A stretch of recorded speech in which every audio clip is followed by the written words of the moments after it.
If you choose to watch this video, you're probably interested in UFO sightings and may have heard stories like the Roswell incident or the USS Nimitz UFO encounter.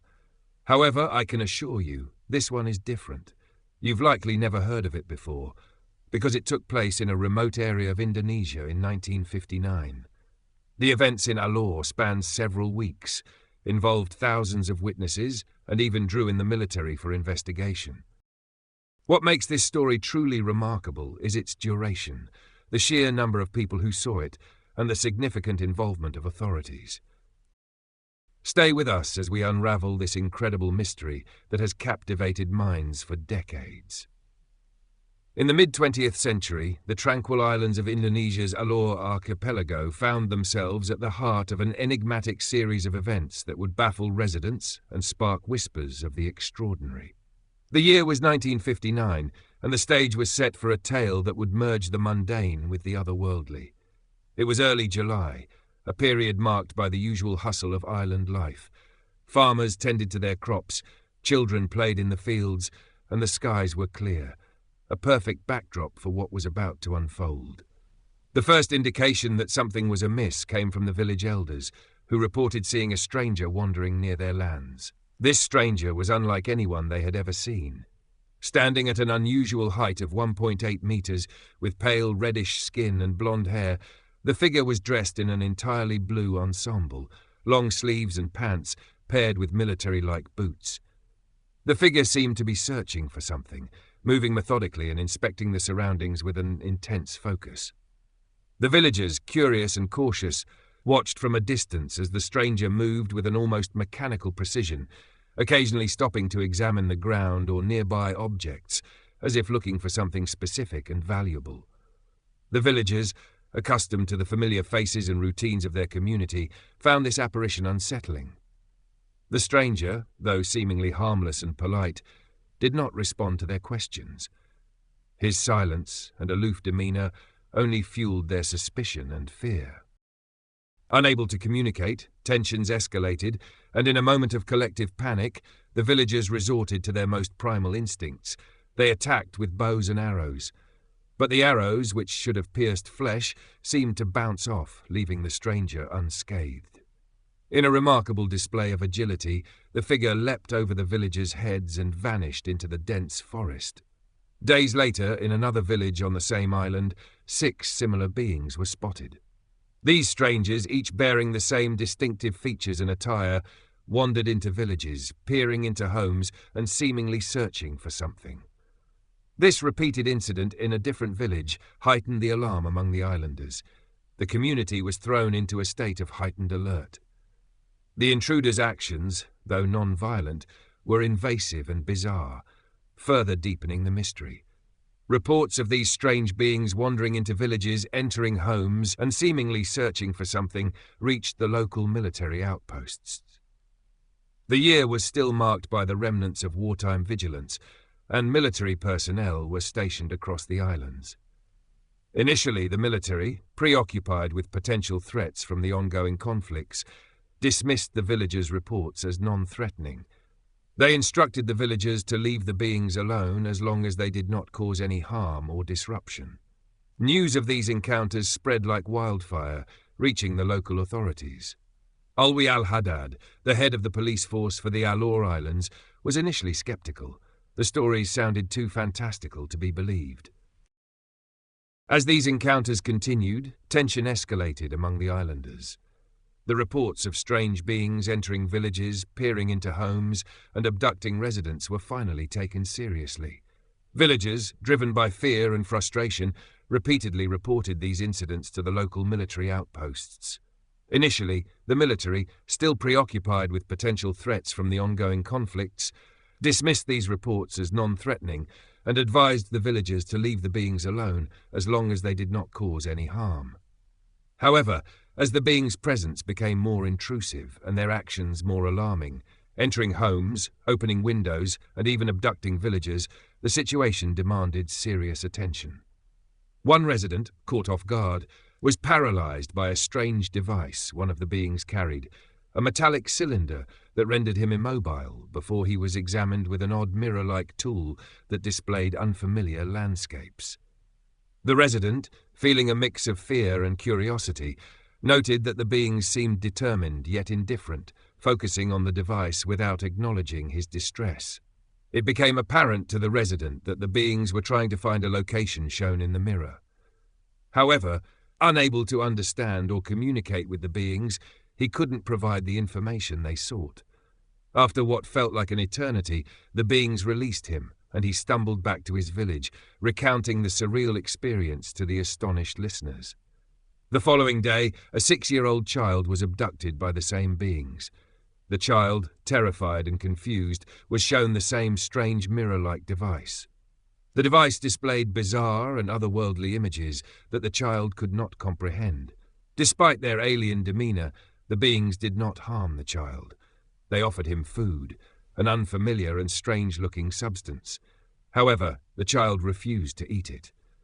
Eventually, the beings released the child, who was found wandering in a state of shock, but physically unharmed. His account of the abduction added another layer of bewilderment to the unfolding mystery. The abduction of the young child was the tipping point.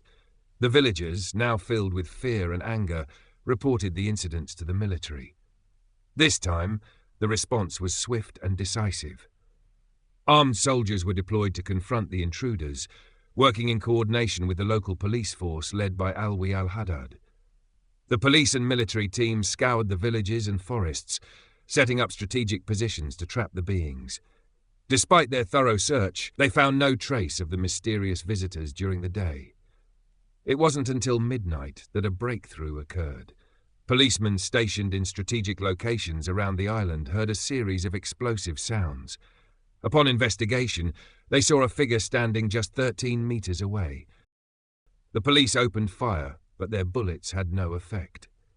The stranger remained unharmed and, just like before, vanished into the night, leaving behind only footprints and broken branches. The following day brought a sight that would be etched into the collective memory of the islanders forever. Hundreds of residents witnessed a large, egg-shaped craft hovering above the ocean. It gleamed a bright white with hints of blue and was unlike any known aircraft. Inside they could see figures, 6 to 12 of them, waving back at the villagers who instinctively waved at the visitors. The craft descended closer, then shot vertically into the sky, disappearing from view and leaving the islanders in awe. In the years that followed, these events became the subject of much speculation and study. Alwi al-Haddad, now retired, recounted the story with a sense of wonder and disbelief. The events of those July nights in 1959 remained one of the most compelling and perplexing mysteries he had ever encountered. Despite numerous investigations and theories, the true nature and purpose of the visitors on Alor remain unsolved to this day. The incident on Alor caught the attention of Jacob Salatin, a renowned Indonesian ufologist and author. Salatun, a former Air Force 3-star officer and a founder of Indonesia's National Institute of Aeronautics and Space in 1963, brought significant credibility to the investigation. Between March 28 and July 25, 1966, he served as Indonesia's Minister of Industry. Alwi al-Haddad reported the case directly to Salatun, recognizing the need for an expert's analysis. Intrigued by the detailed reports and the scale of the sightings, Salatun meticulously documented the case, interviewing witnesses and gathering as much evidence as possible. In 1982, Salatun published his findings in a book titled UFO, Salah Satu Masalah Dunia Masa Kini, which translates to UFO, one of the world's contemporary problems. The book provided a comprehensive account of the Alor incident, cementing its place in the annals of UFO lore. Similar incidents were reported around the same time in Papua New Guinea and New Zealand, adding an intriguing layer to the Alor events.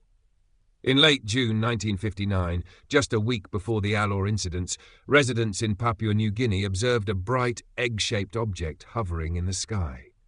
This sighting was documented by Father William Gill, an Anglican missionary.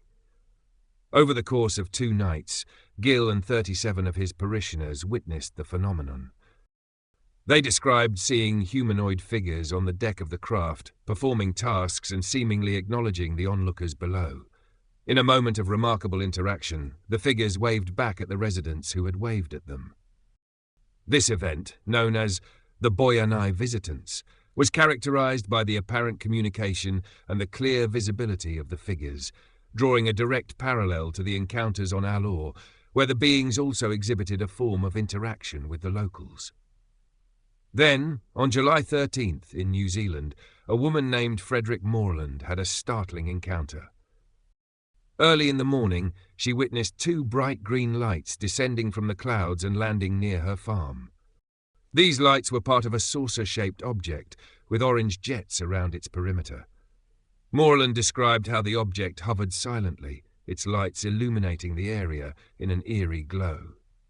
The detailed description of the craft matched the accounts from both Alor and Papua New Guinea, suggesting a connection between these sightings.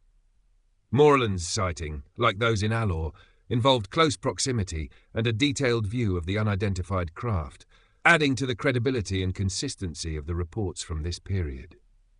As we reflect on this extraordinary series of events, it's important to consider the sheer number of witnesses. Thousands of people from multiple villages in Alor, including police officers and even military personnel, reported similar experiences. The consistency of these reports across different locations on the island is striking. Additionally, a parallel incident with matching descriptions occurred in Papua New Guinea around the same time. It's hard to believe that so many people, across different regions, could collude to fabricate such a story.